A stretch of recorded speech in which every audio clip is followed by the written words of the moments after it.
നമസ്കാരം. ഒരു 3-4 പേരെങ്കിലും എന്നോട് ചോദിച്ചു ഇന്ത്യ പാകിസ്ഥാൻ യുദ്ധം ഉണ്ടാകുമോ എന്ന്. കാരണം നമ്മുടെ പത്രങ്ങളിൽ എന്നും ഇതുമായിട്ട് ബന്ധപ്പെട്ടുള്ള വാർത്തകളാണ് വരുന്നത്. എന്നാൽ ഈ ചോദ്യത്തിൻ്റെ ഉത്തരം ഒട്ടും ആലോചിക്കാതെ തന്നെ പറയാൻ പറ്റും, ഒരിക്കലും ഇന്ത്യ പാകിസ്ഥാൻ യുദ്ധം ഉണ്ടാകില്ല. അതിന് കാരണം എന്താണ്? ഒന്നാമതായിട്ട്, ഒരു യുദ്ധം നടക്കണമെങ്കിൽ അതിന് മതിയായ ഒരു കാരണം വേണം. ഇവിടെ യുദ്ധത്തിന് മതിയായ ഒരു കാരണമില്ല. മുമ്പ് നമ്മുടെ രാജ്യം യുദ്ധം നടത്തിയത് കാർഗിൽ വിഷയവുമായിട്ട് ബന്ധപ്പെട്ടാണ്. വാജ്പേയി ഭരിക്കുന്ന സമയത്താണ് പാകിസ്ഥാനിലൂടെ കുറേ ആൾക്കാർ കാർഗിലിലേക്ക് നുഴഞ്ഞു കയറിയത്.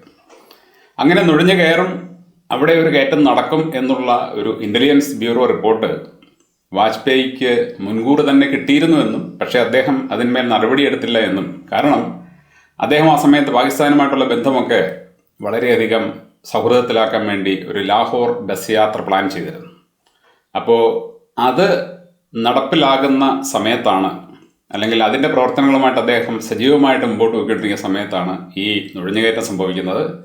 അതുകൊണ്ട് തന്നെ താൻ വളരെയധികം കുട്ടിഘോഷിച്ചു കൊണ്ടുവന്ന ലാഹോർ ബസ് യാത്ര പരാജയപ്പെടാൻ അദ്ദേഹം ആഗ്രഹിച്ചില്ല. നുഴഞ്ഞുകയറ്റം അവിടെ നടന്നു.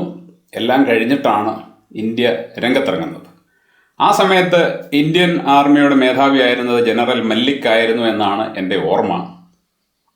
അദ്ദേഹം സർക്കാരിനോട് പറഞ്ഞത്, നമുക്ക് കാർഗിലിൻ്റെ മുകളിലേക്ക് പോയി ഒന്നും ചെയ്യേണ്ട കാര്യമില്ല, നിങ്ങൾ ഞങ്ങളെ പാകിസ്ഥാനിലേക്ക് കയറാനൊന്ന് അനുവദിച്ചാൽ മതി. ഞങ്ങൾ മുകളിലിരിക്കുന്ന ആൾക്കാർക്കുള്ള സപ്ലൈ കട്ട് ചെയ്യും. ആഹാരവും വെള്ളവും കിട്ടാതെ അവർ തനിയെ താഴെ ഇറങ്ങിക്കോളും.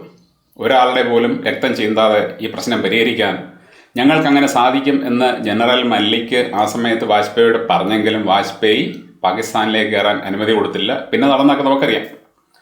എന്നാൽ ഇവിടെ ഇപ്പോൾ എന്താണ് പ്രശ്നം? ഇവിടെ പഹൽഗാമിൽ കുറച്ച് ടൂറിസ്റ്റുകളെ തീവ്രവാദികളെന്ന് പറയപ്പെടുന്ന കുറേ പേര് കൊലപ്പെടുത്തി. ഇവിടെ ഒന്നാമതായിട്ട് നമ്മൾ കാണുന്നത് നമ്മുടെ രാജ്യത്തിൻ്റെ വളരെ വലിയ ഒരു സെക്യൂരിറ്റി ലാപ്സാണ്.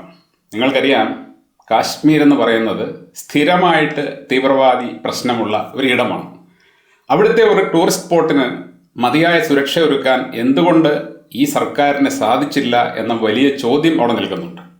ഇപ്പം നമ്മുടെ നാട്ടിൽ തന്നെ ടൂറിസ്റ്റുകളൊക്കെ വരുന്ന ഇടങ്ങളിൽ കുറച്ച് പോലീസുകാരെ എപ്പോഴും കാവലിടാറുണ്ട്. എന്തെങ്കിലും പ്രശ്നം ഉണ്ടായിക്കഴിഞ്ഞാൽ അവിടെ ഇടപെടാൻ വേണ്ടി കുറച്ച് പോലീസുകാർ ആ ഭാഗത്തൊക്കെ കാണും. എന്നാൽ ഇവിടെ ഈ പഹൽഗാമിൽ ഒരു പോലീസുകാരൻ പോലും ഉണ്ടായിരുന്നില്ല. തീവ്രവാദികൾക്ക് വളരെ സുഖമായിട്ട് വന്ന് വളരെ സുഖമായിട്ട് ആൾക്കാരെ കൊന്നിട്ട് പോകാൻ സാധിച്ചു. അതിപ്പോൾ പാകിസ്ഥാനിൽ നിന്ന് വന്നാലും ശരി, ചൈനയിൽ നിന്ന് വന്നാലും ശരി, ഇന്ത്യക്കകത്തു നിന്ന് തന്നെ വന്നാലും ശരി, ആരുടെ പിഴവാണ് എന്നുള്ളതാണ് നമ്മൾ ആദ്യം നോക്കേണ്ടത്. അത് നമ്മുടെ തന്നെ പിഴവാണ്, നമ്മുടെ സർക്കാരുകളുടെ തന്നെ പിഴവാണ്. അപ്പോൾ നമ്മുടെ വളരെ വലിയൊരു പിഴവിന് നമ്മൾ മറ്റാരെങ്കിലും കുറ്റപ്പെടുത്തിയിട്ട് കാര്യമില്ല. രണ്ടാമത്, ഈ ആക്രമണം നടത്തിയത് തങ്ങളാണെന്ന് പാകിസ്ഥാൻ പറഞ്ഞിട്ടില്ല. സാധാരണ മട്ടിൽ പാകിസ്ഥാൻ നമുക്ക് നേരെ ഒരു ആക്രമണം നടത്തുന്നു, അവരുടെ മിലിറ്ററിയോ അല്ലെങ്കിൽ മറ്റേതെങ്കിലും തരത്തിലുള്ള ഒരു സംഘടനയോ അവർ നിയോഗിച്ചിട്ട് നമ്മുടെ രാജ്യത്തേക്ക് ഒരു ആക്രമണം നടത്തിയിട്ട് ഇത് തങ്ങളാണ് നടത്തിയത് എന്ന് പറഞ്ഞു കഴിഞ്ഞാൽ പിന്നെ ഇവിടെ ചോദ്യം ഉദ്ഭവിക്കുന്നില്ല, യുദ്ധം തന്നെയാണ് അതിൻ്റെ മറുപടി. എന്നാൽ ഇവിടെ പാകിസ്ഥാൻ പറഞ്ഞത് ഈ സംഭവത്തെക്കുറിച്ച് ഞങ്ങൾക്ക് യാതൊരു അറിവുമില്ല, ഇതേക്കുറിച്ച് നിഷ്പക്ഷമായിട്ട് അന്വേഷിക്കാൻ ഞങ്ങളും തയ്യാറാണെന്നാണ്. മൂന്നാമത്, ഈ സംഭവം നടന്ന ശേഷം നമ്മുടെ നാട്ടിൽ കാർഗിൽ യുദ്ധത്തിലൊക്കെ പങ്കെടുത്ത ശ്രീ മേജർ രവി പറഞ്ഞ ഒരു കാര്യം നിങ്ങളും വായിച്ചു കാണും.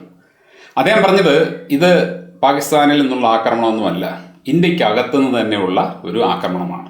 അദ്ദേഹം ഏതർത്ഥത്തിലാണ് അത് പറഞ്ഞതെന്നുള്ളത് എനിക്കറിഞ്ഞുകൂടാ. പക്ഷേ അദ്ദേഹം ഈ സംഭവം നടന്ന ഉടൻ തന്നെ അങ്ങനെ ഇത് പറഞ്ഞെങ്കിൽ, അദ്ദേഹം ഒരു പരിചയസമ്പന്നനായ പട്ടാളക്കാരനാണെങ്കിൽ അദ്ദേഹത്തെ നമുക്ക് വിശ്വസിക്കാം. അപ്പോൾ പാകിസ്ഥാനാണ് ഈ ആക്രമണത്തിൻ്റെ പിന്നിലെന്ന് മേജർ രവി വിശ്വസിക്കുന്നില്ല. കേന്ദ്ര സർക്കാരും തുടക്കത്തിൽ പറഞ്ഞത് പാകിസ്ഥാൻ ഇതിൽ പങ്കുണ്ടോ എന്ന് ഞങ്ങൾക്ക് അറിഞ്ഞുകൂടാ എന്നാണ്. പക്ഷേ നമ്മുടെ നാട്ടിലെ എല്ലാ മാധ്യമങ്ങളും ആ സമയത്ത് തന്നെ വിധി എഴുതി ഇത് പാകിസ്ഥാൻ നടത്തിയതാണ്. മലയാള മനോരമ മുഖപ്രസംഗം തന്നെ എഴുതി, പാകിസ്ഥാന് ശക്തമായ തിരിച്ചടി കൊടുക്കണം, ഇത് പാകിസ്ഥാനാണ് നടത്തിയതെന്ന് മനോരമ എങ്ങനെയാണ് അറിഞ്ഞത്? നമ്മുടെ രാജ്യത്തിൻ്റെ അകത്തുനിന്ന് തന്നെ ആരെങ്കിലും എന്തെങ്കിലും സ്ഥാപിത താല്പര്യങ്ങൾക്ക് വേണ്ടി നടത്തിയ ഒരു ആക്രമണമല്ല എന്ന് എങ്ങനെ മനോരമ ഊഹിച്ചെടുത്തു? അപ്പോൾ ഈ സംഭവത്തെക്കുറിച്ച് കൃത്യമായിട്ടുള്ള അന്വേഷണം നടത്തി ആരാണോ ഇത് നടത്തിയത് അവർക്കെതിരെയാണ് നടപടി വേണ്ടത്, അവരാര് തന്നെയായാലും. അതിപ്പോൾ പാകിസ്ഥാനാണെങ്കിൽ അവർക്കെതിരെ നടപടി വേണം, അവർക്ക് ശക്തമായ തിരിച്ചടി കൊടുക്കണം. ചൈനയാണെങ്കിൽ അവർക്കെതിരെ നടപടി എടുക്കണം. അപ്പോൾ ആരാണോ ഈ തീവ്രവാദി ആക്രമണം പ്ലാൻ ചെയ്തത് അവരെ കണ്ടെത്തുക എന്നുള്ളതാണ് ഒന്നാമത്തെ പരിപാടി. പക്ഷേ ഇതേവരെ ഈ തീവ്രവാദി ആക്രമണം നടത്തിയ ആരാണെന്ന് കണ്ടുപിടിക്കാൻ നമ്മുടെ സർക്കാരിന് സാധിച്ചിട്ടില്ല. അങ്ങനെ അവരത് കണ്ടുപിടിച്ച ശേഷമാണ് അതിന്മേൽ നടപടി വേണ്ടത്. ആരാണോ അത് ആസൂത്രണം ചെയ്തത്, ആരാണോ അത് നടപ്പിലാക്കിയത്, അത് നടപ്പിലാക്കിയ ആൾക്കാർ മാത്രമല്ല, അവരെ നിയോഗിച്ചവരാരാണോ അവരെയും കൂടി കണ്ടെത്തി ശക്തമായ തിരിച്ചടി, അതായത് ഇനി ഭാവിയിൽ ഇത്തരത്തിലുള്ള ആക്രമണങ്ങൾ പ്ലാൻ ചെയ്യാനിരിക്കുന്ന എല്ലാവർക്കും ഒരു പാഠമാകത്തക്കവണ്ണമുള്ള തിരിച്ചടി അവർ കൊടുക്കണം. അപ്പോൾ അതിലേക്ക് മാത്രമേ സർക്കാർ പോവുകയുള്ളൂ. പാകിസ്ഥാനുമായിട്ടുള്ള യുദ്ധം എന്ന് പറയുന്നത് വെറും ഒരു പുക മാത്രമാണ്. മാധ്യമങ്ങൾ വെറുതെ ഇങ്ങനെ പൊലിപ്പിച്ച് കാണിക്കുകയാണ്. നിങ്ങൾ എഴുതിയിട്ടുള്ള ഇന്ത്യയും പാകിസ്ഥാനും തമ്മിൽ ഈ വിഷയത്തിന്മേൽ ഒരു യുദ്ധം ഉണ്ടാകാൻ പോകുന്നില്ല. Thank you.